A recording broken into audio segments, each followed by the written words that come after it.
जोडलेले रहा। खरं तर एक महत्त्वाची बातमी समोर येतेय। नागपूर महानगरपालिकेच्या बस चालकाची मुजोरी समोर आली। महिला प्रवाशांना शिवीगाळ केल्याचा आरोप आहे। महिला प्रवासी स्टॉपवर उतरताना अचानक दरवाजा बंद करण्यात आला। दरवाजा लागल्याने महिलेच्या हाताला दुखापत झाली आहे। संबंधित महिलेने जाब विचारताच शिवीगाळ केल्याचा दावा आहे। शिवीगाळ केलेल्या चालकावर कारवाई करण्याची मागणी आहे।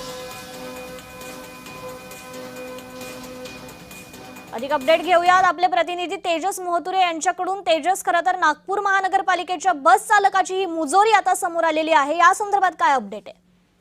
नक्कीच नागपूर महानगरपालिकेच्या आपली बस चालकाकडून महिला प्रवाशाला जे आहे ते शिवागाळ केल्याचे आरोप जे आहे ते करण्यात आलेले आहे।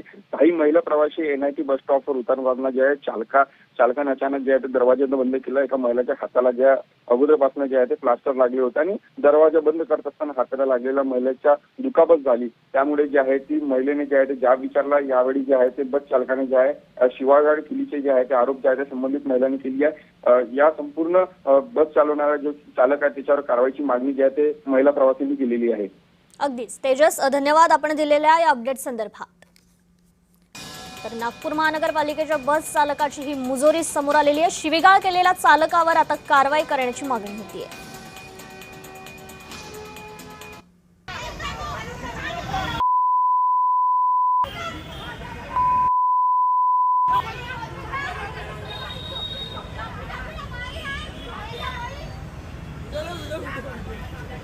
तर का हे तरीका झाला का?